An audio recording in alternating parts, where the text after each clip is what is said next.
There are two places that are never-ending, bottomless pools of quality content ideas. Today we're going to talk about what they are, and more importantly, how to be using them.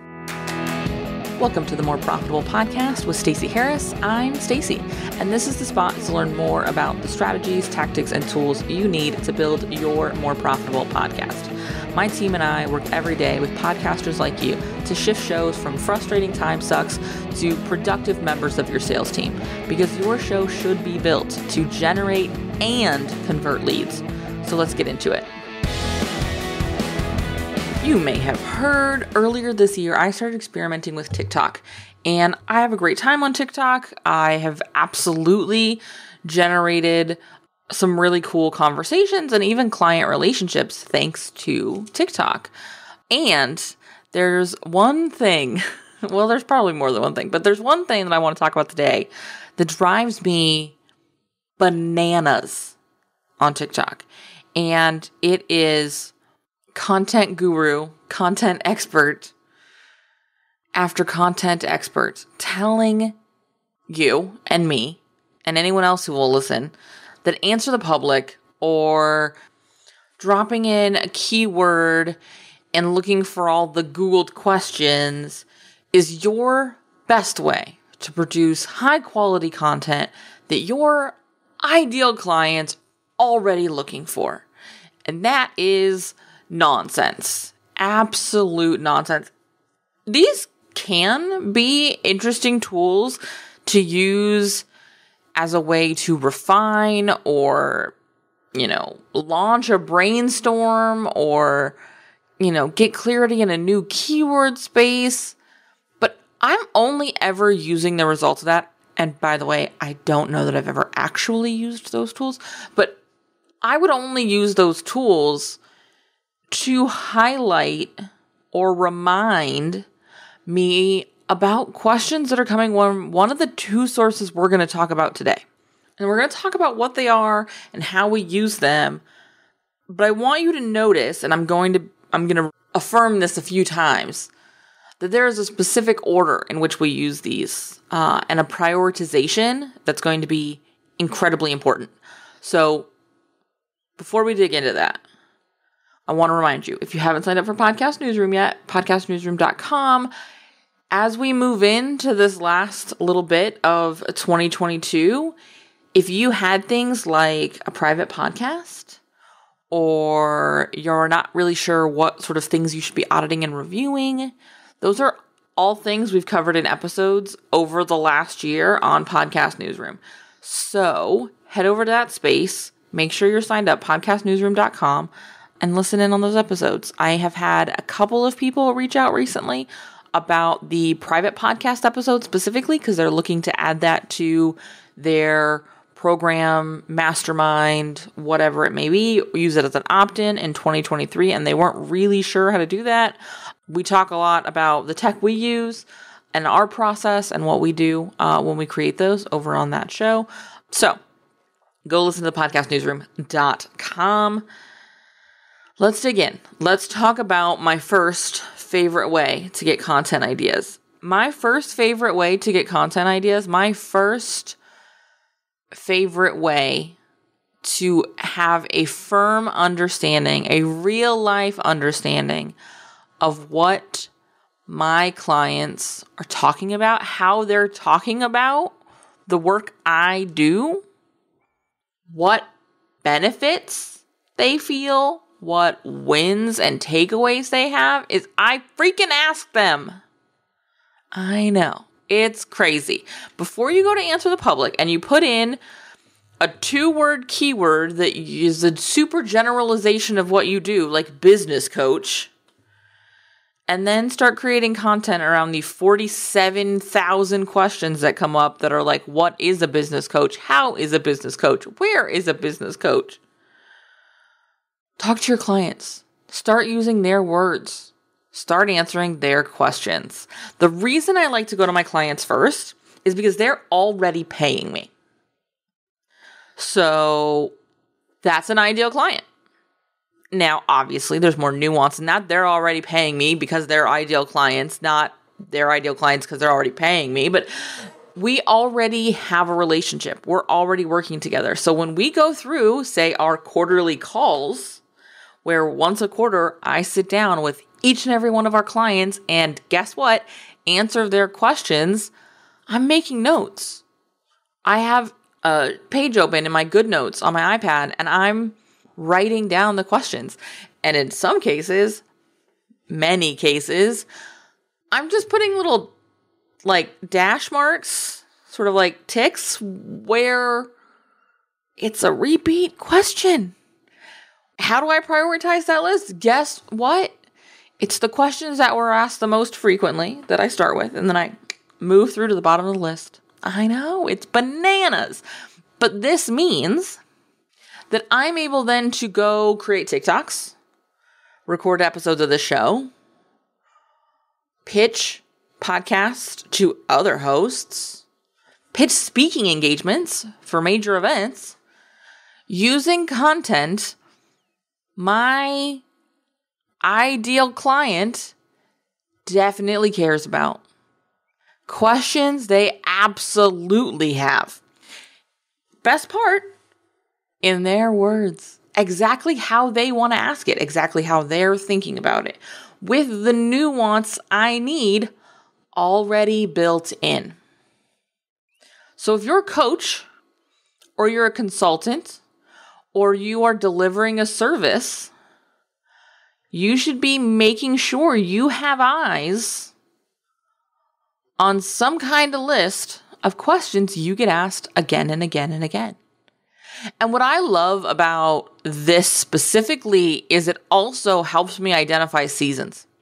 And this is one of those benefits of doing what you do for a while. We have shows that we have produced for our clients for 2 and 3 and 4 years. We have a client who we're currently in year 5 of production with this same client on the same show. And so it's really easy now for me to identify where we are in the year based on the questions we're getting, based on the conversations we're having. Where are you having the same conversations across clients around the same time of year? Our September calls always have a question about stats. Always. Because almost every show has a little bit of a dip in August. I don't know what it is. Every show we produce.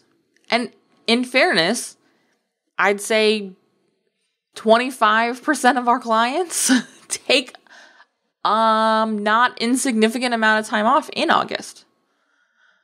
They're taking time, they're going on vacation. That's a great indicator of what's happening to their listenership too. They're also going on vacation. They're also stepping back. We also see this dip in December.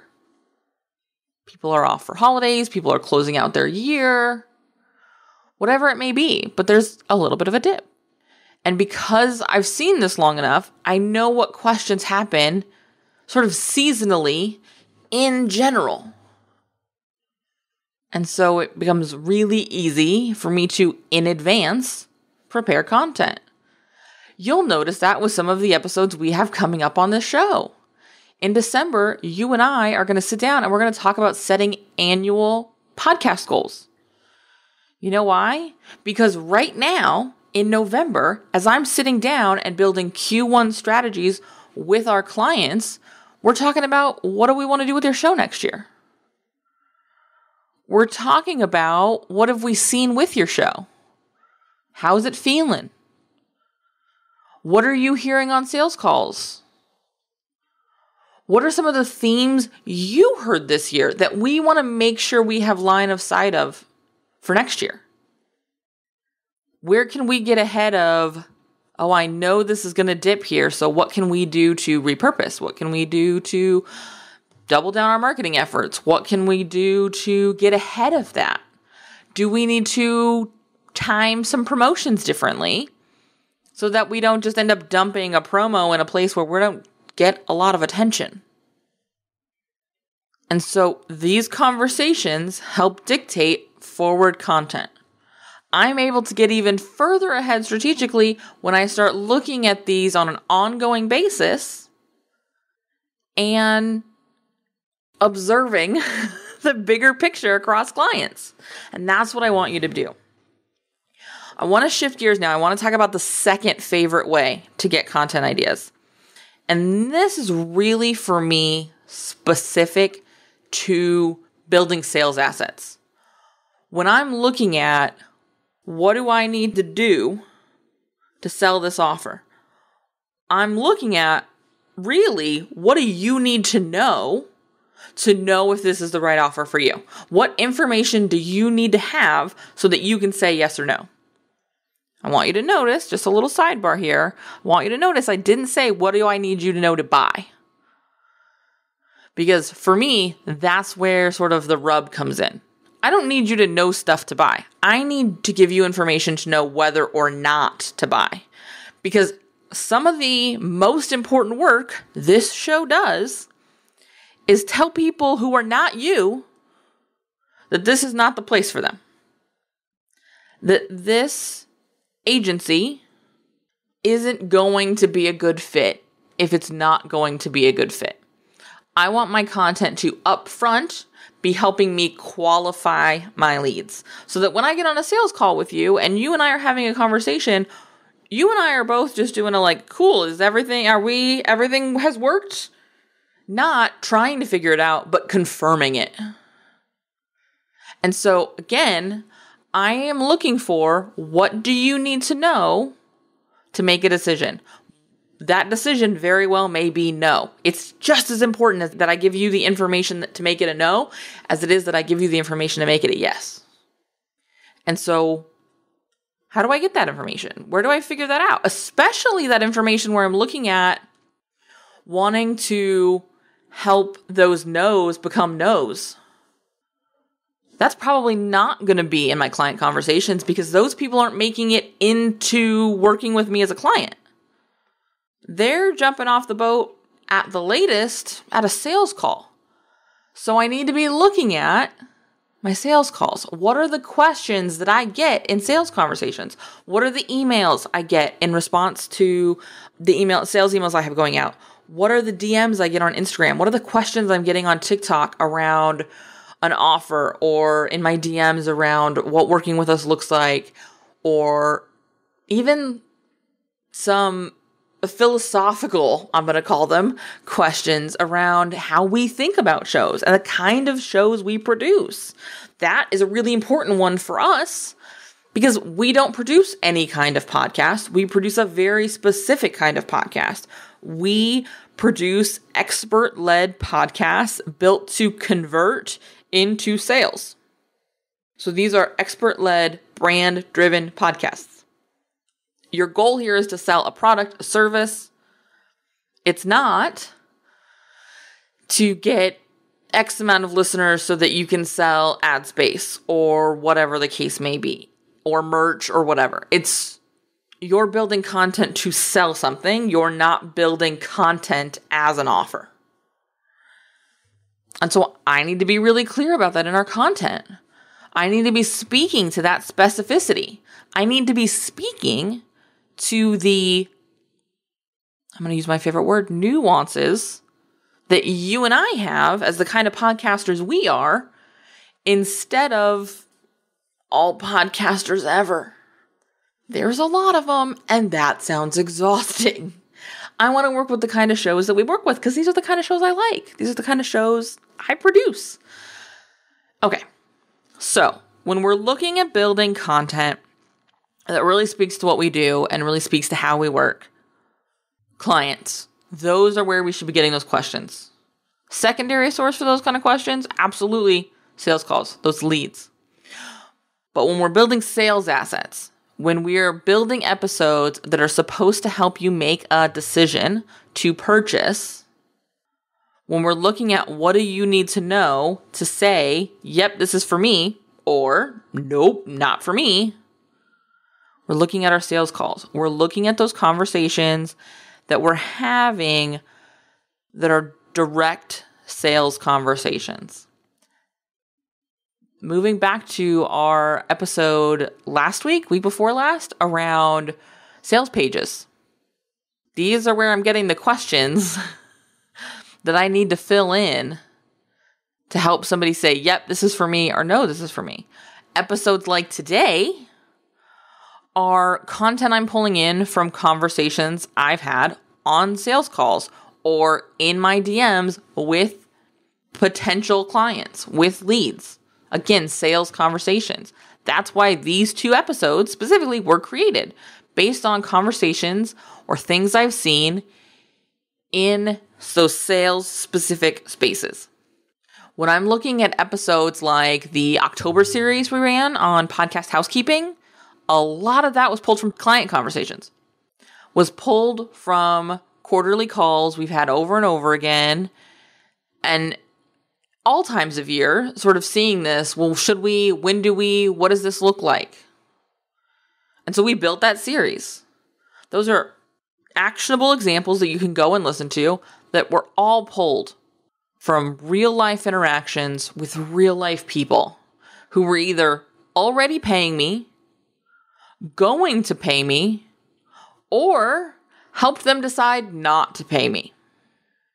But it wasn't a general Google search. It wasn't Answer the Public. It wasn't a random list of must create content ideas. It wasn't somebody's opt-in with 100 different podcast episodes you must record. Because none of those are going to get you in front of and speaking to the people who want to pay you. And that's the goal of our shows. That's the goal of my show. That's the goal of your show. Is to support the people who want to raise their hand and be supported by you. I'm going to just quietly step off my soapbox, slide it back under my desk, and we're going to wrap this up. If you'd like some help doing this, by the by, these are the exact kind of conversations we had in October with our podcast strategy intensive clients. So if you want to book one of those, there are spots open for January.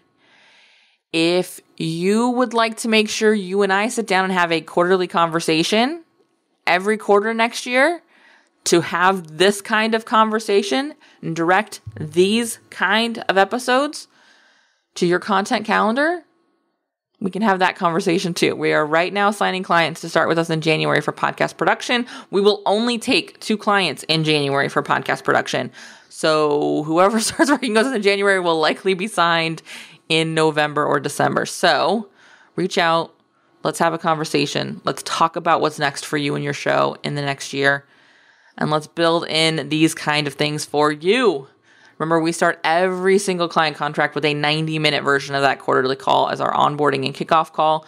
And so we could be having this conversation in January, either through a podcast strategy intensive or through our kickoff call. So uncommonlymore.com to find out both of those options and to choose which one works for you right now. Thanks so much for listening to the show. Remember that content consumption does not make changes. So commit to doing something from today's episode. Maybe it's taking action on what we talked about. Maybe it's reaching out to me and learning more about podcast strategy intensives or what podcast production looks like with our team. All of that is over at uncommonlymore.com. And if you haven't yet signed up for the podcast newsroom, I want to remind you that is a great next step. If you're not really sure what comes next, hang out over there. Get those exclusive private episodes. That's over at podcastnewsroom.com.